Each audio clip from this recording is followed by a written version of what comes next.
Hi, everybody. It is Monday, February 14th, Valentine's Day. Um, I'm just checking in, and I just want to say that, you know, uh, positive things are really starting to move now. This freedom operation is working really well, as you can kind of tell. Uh, People are really waking up around the world. I think they kind of think it's kind of odd how um, a lot of us are just sort of sick and tired of these mandates and we're just standing up for our rights and things like that. And I could tell there's a lot of people still, that bought into all this, and they're just kind of wondering what's wrong with people. Like, why don't you just, you know, just stand in line and try to fit in and do what everybody else is doing and follow the rules and things like that. But like I said, for those people, I think they're even starting to look at other people, going, "Wow, maybe there's something to this," and it's kind of waking everybody up to a certain extent, and it's having this ripple effect around the world again. It's like starting movements all over again.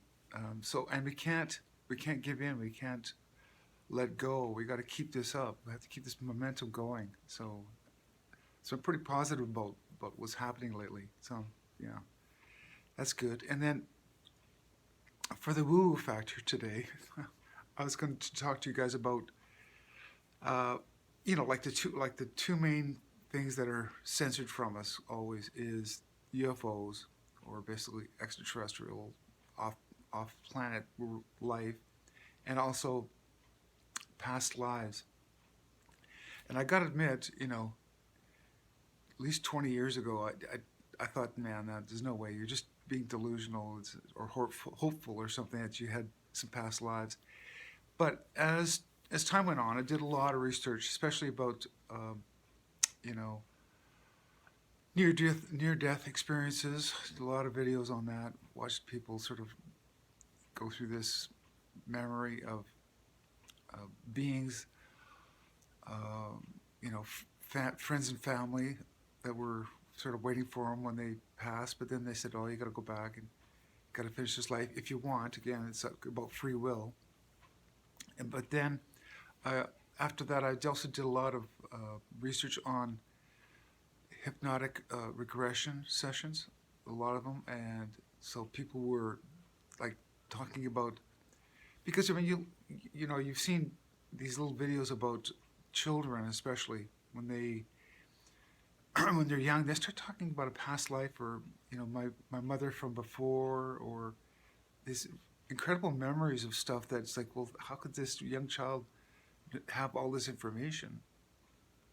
So and that's because it's fairly fresh. Obviously, this person is become a new person in a sense.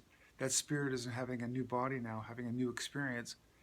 So it's starting to, and it remembers its old life, you know, um, their past lives. So I mean, I did a lot of research about that, and also deep down inside, I think a lot of us have, whether it's in a dream or something, but we always have like memories of, like, yeah, for some reason I think I was in another country before. I don't know why, but I can't remember when, because I've never visited Africa, but yet somehow that seems really familiar to me. Things like that. So you start to make you question. It's like, well, wait a minute. And then, especially when you realize that we're eternal beings inhabiting these physical bodies, then it becomes a no-brainer. That it's like, well, what have I been doing for the last million years? Obviously, I've been inhabiting different avatars, different bodies all over the place, and not just on Earth too. So, anyway, you start adding, two and two together, and you start realizing, okay, there's probably such a thing as past lives. And then, once you come to that, whether it's a realization or conclusion or not, or maybe you're still not there, or you're still debating it. Uh, for myself, I've my guides have my guides have shown me some past lives that I've had as well. Um, and also, I think what a lot of people don't realize is, not only do we have genetic memory, like in our actual physical cells of memory, not only of for our immune system, of like, we remember our body remembers that we've had colds or flus before, or sicknesses, and it builds up an immunity. So it's like this cellular memory, but also that cellular memory also contains memory of which is your DNA, which is like, for instance, passed on through your family lineage, which means, in some ways, for instance, the cells of your mother and father combined have memory cells in those, and then those memory cells will have memories from their lives, which was that's why it becomes not a coincidence. That's like, well, I don't know. For some reason, I could play the piano really, really well. Well, it's because your mom used to play piano too, and it's sort of almost like a genetic code. It's almost like you kind of remember how to play it a little bit, or being musical, or how come singing sounds is easy for me for some reason, or me, like, for instance, even as an artist, it's kind of in my genetic code, that trait. So you start realizing that, and then, for instance, you know, if people take to water, it's like, for instance, like, yeah, people like, I don't know why, I just love swimming, I love being around water. Well, and then you find out, obviously, your grandfather used to be an Olympic swimmer or something. You start making connections, you start realizing, oh, wait a minute, okay, so I can have genetic memory, but also you can have uh, soul memories. So that's from, for instance, past lives. So it isn't necessarily connected to this physical avatar, but it's more like a memory. Like, you remember on your planet that you were from before. It's like, I remember we used to have two moons. I don't know why there's only one moon here. One moon was like red. You know, and you'll think, well, I'm just making that up. I'm just some sort of fantasy. I'm just using that as an example, but I'm just saying it goes on and on and on. Or, for instance, your fear of heights in a past life, you might have fell off top of a tree or a building to your death, and so just for some reason you have this phobia of heights. I can go on and on and on about a lot of different examples, but I'm just saying the reality of past lives is very real.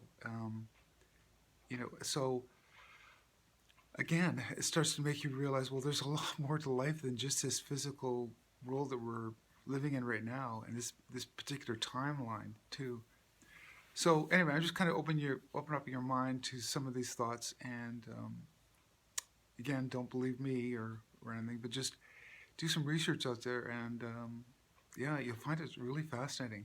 You'll find that just where we're living is just an incredible, never-ending story, and we're a part of these things that happen. And being on Earth at this time, especially this big freedom operation, is going to be it's going to get more exciting as things go forward for sure. So anyway, yeah, things are working out really well.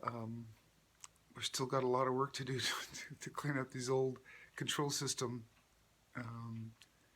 things that are in place and everything. So, but we definitely have a bright future ahead of us. So yeah, just hang in there, and it's working. That's all I can say for now. So yeah, have a good Valentine's week. Okay, talk to you later. Bye.